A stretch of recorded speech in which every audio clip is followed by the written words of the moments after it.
Hello. Okay, so I have my book, the really large spiral. It says paper on it. Starry. Once upon a time, there was this dragon. This dragon lived very peacefully. That's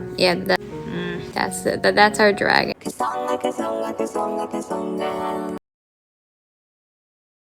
Tail. There's his nest where he lived. Eggs. Beautiful, like hat part fingers. He lived in like this mountain ridge. It was very mountainy. He had his eggs there. This dragon was kind of like a brave, but like normal right now. This dragon itself had wings. Dragon had wings. Suddenly saw a giant fire spreading throughout the forest. Grass was getting all dirty. So the dragon was like, oh no. The dragon instinctively raised his wings, and he has his wings, a giant wing. He was like, okay, I'm gonna scoop up all of my eggs. He scooped up his eggs. He took off in order to escape the fire below. Mr. Dragon, he flew around the sky. Kind of like redraw him, but now in the sky. Now his tail's probably gonna go outward. Mr. Dragony, why you gotta have such long limbs? There's Mr. Dragony. Don't like that mouth going on there. This is Mr. Dragony, and he has his eggs in his arm. Right now, flying midair. There. Yeah, wing. Okay. Flying in the air. His foot is like going behind him like that, but he's flying, and then there's like clouds all around. It's nighttime. I hear in the sky. Like so. Still in the sky. But as he's going, he's like, I wonder. I would like to get as far from the fire spreading below. I spelled fire wrong. The fire spreading below as possible. He continued up in the sky, and he went again higher. Well, that took him to the universe. Now he's in the galaxy, like giant Earth. Now he has the Earth right below. So dragon is in universe. Boy, is he mesmerized. Yeah, we're just gonna make him his limbs like that. And boy, with his 3 eggs, boy, was he mesmerized, astonished at such his sightly sight. He continued higher and higher, even despite all the satellites. Just continued higher and higher. Must go. Okay. Eventually, he saw something in the distance. What did he see? Well, the sun. And man, the sun. Well, it sure looked like all the other planets that he was passing by before then. But the sun held a bit more vibrance in terms of... That's not a scale. Heat. Yes. He saw that, and he kind of was a little terrified. He was a little quiver. I don't know what that is. quiver. And he just continued with his long ways. And he kind of was like interested. He reached for the sun. Meanwhile, still holding his egg. His other leg with his giant wing. Can't forget about that wing. And he was like, a heat source. And not too far in the distance was the other creature who gets struck by the heat source. That bug just kind of was whizzing by. What? The extremely hot sunshine. Oh. And so we got closer to the sunshine. Eventually, he got so close that he definitely felt its heat. Sunshine was just like pounding down upon him, and he didn't know what to do. But the dragon knew he needed to protect. Yes, I'm gonna draw his tongue out like so. But he knew he needed to protect his beautiful eggs. They were his own. Actually, I've been saying his for a while. Make the tail go up this time. That kind of makes him look like a doggy. Instead, he kept his eggs close in order to protect them from being burned alive. Majestic wings. Yes, Mr. Guy, he was so interested inside of his eggs. He really wanted to have his eggs protected, so he kept them close. He felt the scales on his back burning. Scales on his back starting to melt away. And eventually all the scales died. But he kept his eggs safe. He instinctively threw them further away. They landed upon a flying asteroid that was coming. Passed by this asteroid. They flew. They eventually came across this world shaped like a giant pencil. It was a planet floating midair. We are floating midair. pencil had little islands upon it. The 3 eggs were so excited. Oh, and yeah, Mr. Dragony, he kind of piloted down to the... Actually, he can't really do that. It's gravity. Gravity sent him propelling forward. You know, it was the gravity was pulling him into the sun, a giant ball of mass. Things will go toward a giant ball of mass at the center of the galaxy, and everything just like falling into it. He fell into it, but the eggs managed to escape just because there was an asteroid right there. The asteroid was going at a very high speed, and the speed broke the gravity. The eggs now going to crash into said the pencil. And then they were like, let's not crack another minute, which means let's not wait another minute. But like, in egg slang, yeah, in egg slang that belongs to Sir Eggs of Mr. Dragon, the eggs arrived to the pencil world. In pencil world, I don't need another arrow here. Come on. Well, it's saving up space. Doesn't matter. Okay. So we got Mr.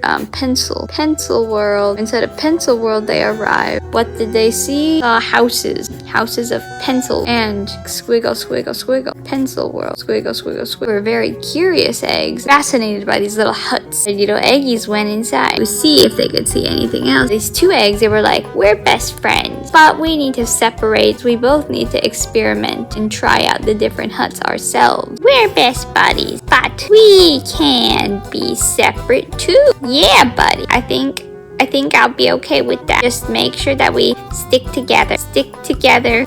Once we come out, once we're done exploring. It was like, okay. And so they went into their egg huts. Little did they know, on the inside of said pencil huts, there was there were hippos. These hippos, really funky creatures, dancing hippos. They had their arms up above their heads, and they were like, oh, you've come for ballet class? We're gonna teach you egg. The one egg, they separated into 2 houses. This one egg was like, I'm an explorer egg. I came to observe and watch you, not get involved. And this guy was like, oh, how dare you? He's like, open its mouth really wide. Oh, how dare you, Miss Dancing Hippo. Dancing Hippo 2. Yes, that is the Dancing Hippo. Oh my gosh, that's a giant leg. Oh well. The Dancing Hippo. Wow. Missing a neck there. Yes. How dare you? And the egg was like, well, I could. The egg tried to walk by because they wanted to go and sit on the nearby bench. And they wanted to just, observe the thing that was happening, the event that was going on. But, well, Hippo came, leg went up, went down, and go squat. Flat. Egg went smash. Smush. Egg went smush smash. Egg went smush smash. Hippo could not. Hippo was like, oh no. Oh, my beautiful shoes. My beautiful ballet shoes. Now how will I dance? The egg was like, I'm still alive. #alive. But I'm just in squash form. Scrambled eggish, but just without the scramble. It's uncooked. It's an uncooked egg, but they still have that like yellow and white part. This is our new egg. Miss Hippo contemplate her own decision. She wasn't sure that she had to think very hard about her decision of squashing said egg. She was like, fine, but I think you could help me in some other way. And then the egg was like, okay, how? It's the egg yolk. It's like, woo. Okay, so how? And so the hippo scooped up said egg, and off they went to the next door place where the other egg went. This is where the other egg went. They went from this house to this house, pencil houses. And so they went to the next house over. And in the next house over, was a bakery. In this bakery, there was bread, but there was also the chef who really liked. I just noticed that the bread that I made up there looks like his chef hat. So we'll just kind of distinctively make that. Yes, his chefness, like such. This chef, he was a very proud chef, and he became friends with the little egg that visited him. He was like very happy. He was a very proud chef. He took pride in what he did. He liked sautéing stuff on a skidlet pan. Brought this new egg. So Miss Hippo came. She brought over the new egg, and she was like, we got new buddy here. Oh my gosh, that guy. Oink oink. Oh my gosh, her snout. Oh no. No, no, no, no, no. Can't even accept that. It looks like a snake's mouth. Okay, there. She was. Oh no. I squashed this egg. I squashed her egg. Please, please help. Chef. Chef. Chef Smickle. Chef Smickle. She started to weep. Her tears, they fell. Oh no. Chef Smickle. Oh, okay, I'm very sympathetic here. Yes, not to worry, dear, not to worry. He instinctively took the egg, was like, don't worry, I'll fix him all up. He went to his fix-a-roomie station, and in his fix-a-roomie station, he helped reconstruct said egg. He made a little outline of mold of an egg, and so he made it out of like ceramic-y. I'm bio-efficient. He made his eggshells. He held them up on both sides on his hand. He held up both sides. He was like, oh.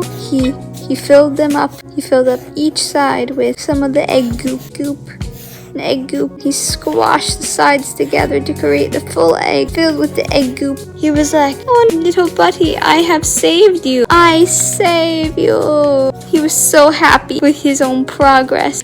And he somehow grew ears, and his chef hat is somehow balancing over top of his head. He's like, I saved you, little dude. Only to find out he made a grave mistake. Now that the egg had a new eggshell, well, the egg itself had morphed into a different being entirely. Where am I? Says new guy who has a unibrow and a mustache. Mr. Egg is completely unrecognizable. Best friend, well, his best friend egg. Because they couldn't recognize their best buddy. So this egg ran away, and this egg was like, I'll just stay with you, Chef Smickle. Chef Smickle. Yeah, Chef Smickle. Mr. Unibrow Egg lived together happily forever. Down to the stick figure. Going off into the day's sunset. And here's the sunset. Yep, going off into the day's sunset. They went very happily. And there they are. Beautiful day's sunset with some clouds. It is Chef Smickle, potato easy, and so my story of Smickle, Hippo, and 2 Eggios. See you in the clouds.